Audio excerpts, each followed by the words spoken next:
할렐루야. 오늘도 말씀으로 하루를 시작합니다. 슬기로운 아침 시간 여호수아 6장 말씀입니다. 여러분은 인생 중 어떤 소원을 갖고 계십니까? 다 각자 다른 모양의 소원들을 품고 있겠지만 그것을 하나로 딱 묶어서 말한다면요, 활짝 열린 문과 같은 인생, 편안한 인생, 만사가 형통한 삶을 원하고 있을 것입니다. 그런데 어디 인생이 그렇습니까? 항상 인생은 닫힌 문이 존재하는 것 같습니다. 매번 닫힌 문이 있는 것 같고 그 안에서 우겨쌈이 있는 것 같기도 하고 또한 그 안에서 답답함이 발생하기도 하고, 그래서 우리는 항상 기도하면서 하나님, 주님 안에서 형통의 복을 간구합니다 라고 기도할 때가 참 많은 것 같아요. 그런데 문제는 인생에서 발생하는 이런 닫힌 문들의 현상들, 닫힌 상황들, 답답한 상황들, 이러한 것이 문제는 아닙니다. 왜냐하면 인생 자체가 답답하고 인생 자체가 문제의 연속이며 인생 자체가 닫힌 문과 같은 모습이 바로 그것이 인생이기 때문에 문제가 되는 것은 아니에요. 무슨 말이냐? 인생 안에서 어려움은 당연한 것이고 그 당연한 문제들을 경험하고 있는 우리의 삶에서 우리의 태도가 더 문제인 것입니다. 어떠한 모습으로, 어떠한 태도로, 어떠한 자세로 그 닫힌 문들을, 닫힌 상황들을, 답답한 상황들을, 우겨쌈 당하는 현상들을 이겨낼 것인가, 그것이 더 큰 문제라는 것이죠. 어떤 분들은 스스로 이 상황들을 좀 이겨내고 보자 좌충우돌 덤비시는 분들도 계시죠. 어떤 분들은 아무것도 하지 않은 채 문이 열릴 때까지 잠잠히 기다리시는 분도 계실 것이고요. 어떤 분들은 주변에게 도움을 청하해서 그 문을 열고자 노력할 것입니다. 하지만 기다리던, 도움을 청하던, 좌충우돌 덤비던 이 모든 상황들은 내 인생에 놓여있는 문들을 여는데 적절하지 않다는 것입니다. 감사한 것은 오늘 본문에서 여호수아 6장에서 인생의 닫힌 문과 같은 현상 가운데 어떻게 그 문을 열어갈 수 있는가, 그 지혜를 좀 얻을 수 있는 힌트가 놓여져 있습니다. 여호수아 6장은 이스라엘 사람들이 가나안 땅 안에 있는 난공불락의 성 여리고 성을 만납니다. 그 성에서 그 정복하는 과정 가운데 우리가 그 인생 가운데 얻는 지혜가 있는 말씀인데요, 이 말씀을 통하여서 하나님 허락하신 귀한 말씀으로 그 지혜로 우리의 닫힌 문이 열릴 수 있는 은혜가 있기를 소망합니다. 1절 말씀 볼게요. 이스라엘 자손들로 말미암아 여리고는 굳게 닫혔고 출입하는 자가 없더라. 아멘. 여호수아가 이끄는 이스라엘 백성들은 이제 여리고성 앞에 도착했습니다. 어떻게든 전쟁에 승리하여서 이 성을 정복해야 하는데 직접 여리고성 앞에 와 보니 그 여리고성의 규모에 어마어마하게 놀랐습니다. 40년 동안 광야에서 생활하던 이스라엘 사람들은 여리고성같이 큰 도성을 본 적이 없어요. 그래서 이스라엘 사람들은 눈앞에 서 있는 여리고성의 규모에 놀랬죠. 또 한 번 놀란 이유가 있는데 그것은 무엇이냐? 바로 성을 통하여서 나고 들어오는 사람들이 없다는 것이었습니다. 본문에 보면은 개미 한 마리 출입하는 자가 없다고 말하고 있는데요, 변변한 군사훈련 한번 받지 못한 이스라엘 사람들에게 여리고성은 자신들의 형편과 상황과 대비해 볼 때 놀랄 수밖에 없는 일에 연속이 주어지는 그런 상황이었습니다. 근데 감사한 것은 이후에 어찌되었던 하나님은 이 여리고성을 정복하여서 가나안 땅을 들어가야 하는 숙제를 남기셨는데 이 숙제를 여호수아와 이스라엘 사람들은 잘 해결해 나갑니다. 그 방법은 무엇일까요? 닫힌 문과 같은 이 현상을 여호수아와 이스라엘은 잘 이겨내요. 그 방법은 바로 오늘 본문에서 세 가지를 알 수 있습니다. 첫 번째 무엇이냐? 바로 여호수아가 취한 방법은 하나님의 임재였습니다. 우리 6절부터 7절 말씀입니다. 눈의 아들 여호수아가 제사장들을 불러 그들에게 이르되 너희는 언약궤를 메고 제사장 7은 양각나팔 7을 잡고 여호와의 궤 앞에서 나아가라 하고 또 백성에게 이르되 나아가서 그 성을 돌되 무장한 자들이 여호와의 궤 앞에서 나아갈지니라 하니라. 아멘. 여리고 성을 정복하는데 그 중심에 언약궤가 존재했습니다. 여리고 성을 정복하는데 인간의 노력은 오늘 본문에서 보이지 않아요. 오히려 언약궤를 앞세워서 여리고 성을 정복하는 그런 모습을 보이고 있어요. 오직 믿음의 방법으로 여리고 성을 정복하고자 하는 여호수아와 이스라엘 사람들의 모습이 등장하는데요.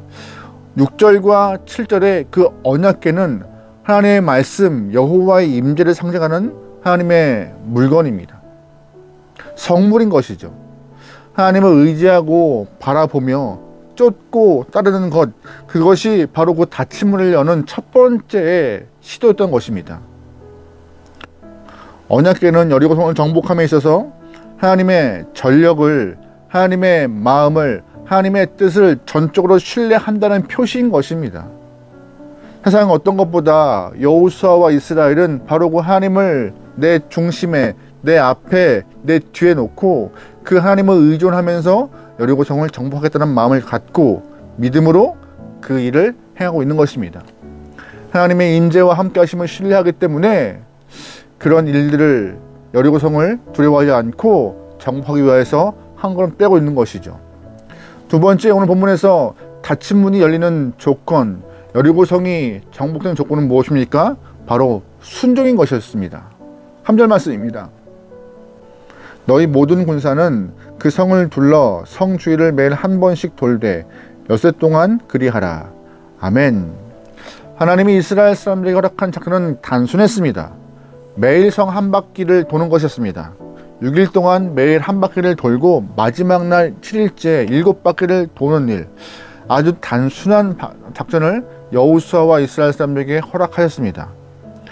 하지만 이 작전은 이스라엘 사람들 입장에서는 납득하기 쉽지 않은 작전이었습니다. 아니, 납득할 수 없는 작전이었죠. 왜냐하면 성을 도는 것과 성을 정복하는 것은 관계성이 없어 보이기 때문이죠. 그러나 하나님은 이스라엘 사람들에게 여리고 성을 돌라 말씀하셨고, 이스라엘 사람들은 그 말씀에 순종을 하기 시작합니다. 하나님이 그렇게 무모한 말씀, 무모한 작전을 허락하신 이유가 뭔지 아세요? 불순종의 찌꺼기를 걷어내는 것이 바로 가나안 땅 전체를 정복하는 그 중심에 있기 때문이죠. 비합리적으로 보이고 납득하기 어렵게 보이고 순종하기 어렵지만, 순종을 기대할 수 없는 상황이지만, 하나님은 이 방법을 통하여서 이스라엘 사람들에게 진짜 힘은, 전쟁의 힘은 군사의 수와 무기의 종류가 아니라 순종임을 가르쳐주고 계십니다. 여리고로 도는 그 순간부터 하나님은 이스라엘 사람들이 먼저 가져야 될 자세가 무엇인지, 가나안 땅에 들어가서 먼저 취해야 할 모습이 무엇인지를 가르쳐주고 계시는 장면입니다. 바로 순종이 너희들에게 필요하다. 다른 것보다 순종을 통하여서 너희의 믿음을 더욱더 굳건히 지키는 것이 필요하다. 납득하기 어렵고 이해하기 어렵고 합리적인 것 같이 보이지 않지만 그것이 바로 승리의 방법이고 문을 여는 두 번째 조건이라고. 세 번째, 하나님께서 이스라엘 사람들에게 그 닫힌 문에 대한 상황, 여리고성을 정복할 수 있는 상황에 대한 방법으로 침묵을 요구하였습니다. 어떤 것을요? 침묵이요. 10절 말씀 보겠습니다. 여호수아가 백성에게 명령하여 이르되 너희는 외치지 말며 너희의 음성을 들리게 하지 말며 너희의 입에서 아무 말도 내지 말라. 그리하여 하다가 내가 너희에게 명령하여 외치라 하는 날에 외칠지니라 하고. 아멘. 여호수아는 방금 읽은 10절 말씀에서 전쟁의 함성 바라지 않도록 목소리 높이지 말라라고 명령합니다. 성을 도는 순종도 필요하지만 도는 과정 가운데 1절 입밖에 어떠한 소리 또한 내지 말라고 하고 있는 것이에요. 왜 이런 침묵을 요구하고 있을까요? 수많은 사람들이 성을 도는 데 있어서 여러 가지 마음들의 표현이 발생할 수밖에 없는 상황이었을 것이에요. 이게 맞아? 도는 게 맞아? 돌면서도 불평의 소리가, 원망의 소리가 또한 돌지 말아야 될 이유를 스스로 끄집어내어서 이 작전의 옳지 않음을 계속 언급할 수밖에 없는 그런 상황들이 연거푸 발생하지만, 여호수아는 침묵을 통하여서 하나님께 온전한 순종을 위하여서 집중하라고, 입을 닫고 한 걸음 한 걸음 주의 뜻을 행하는 일에 집중하라고 그들의 마음을 다잡게 하고 있는 것입니다. 불평하며 원망할 때는 역사가 발생하지 않습니다. 순종은 입을 다물고 몸을 움직일 때, 말씀을 신뢰하며 주의 일을 행할 때에 발생하는 것입니다. 순종하지만 원망이, 불평이 드러나는 순간 순종에 대한 결과는 사라지는 것이죠. 오늘 본문이 그런 것이에요. 자기 소리 내지 않고 떠들지 말고 하나님 마음에 집중하여서 하나님 허락하시는 그 가장 좋은 때를 사모하고 기다리라. 하나님이 순종하는 자에게, 침묵하는 자에게, 주님께 집중하는 자에게 부으시리라. 그 말씀을 여호수아가 이스라엘 사람들에게 가르쳐주고 있는 것입니다. 그래서 하나님도 이스라엘 사람들에게 침묵을 명령하신 것이고요. 우리가 인생의 과정 중에 여리고성과 같이 닫힌 상황들을 경험할 때가 많아요. 난공불락의 성을 경험할 때가 많아요. 그때마다 우리가 좌충우돌 부딪히고 또한 주변 사람의 도움을 찾고 기다리는 그러한 수고보다 오히려 본문 모습과 같이 하나님의 임재를 사모하고 또한 말씀에 순종하고 또한 순종하는 과정 가운데 침묵을 통하여서 주님께 집중할 수 있는 마음을 갖고 허락된 인생의 문제를 열어갈 수 있는 여러분과 저의 귀한 믿음의 모습을 좀 갖길 소망합니다. 오늘 하루도 이 말씀을 통하여서 우리의 인생 문이 열릴 수 있는 큰 힘을 얻길 소망해요. 오늘도 승리합시다. 기도하시겠습니다. 하나님, 매 순간마다 하나님의 임재를 사모하며 주님과 동행함을 기대하며 살아갈 수 있는 우리 모든 성도가 되게 허락하소서. 하나님의 임재를 사모하되 내 뜻을 이루기 위한 길이 아니라 말씀을 실천하여서 순종의 모습을 보이고 또한 내 마음의 불평과 원망보다 주님께 집중할 수 있는 침묵을 통하여서 오히려 은혜를 경험할 수 있는 우리의 시간을 허락하소서. 은혜를 주고 싶으셔도 우리의 불평과 원망으로 은혜를 까먹는 우리의 모습이 아닌가 반성해 봅니다. 오늘 하루 임재를 사모하고 순종하고 거룩한 침묵을 통하여서 하나님의 역사를 경험할 수 있는, 은혜를 경험할 수 있는 모든 영혼들의 하루가 되도록 인도하여 주소서. 모든 걸 맡기오며 예수님의 이름으로 기도합니다. 아멘.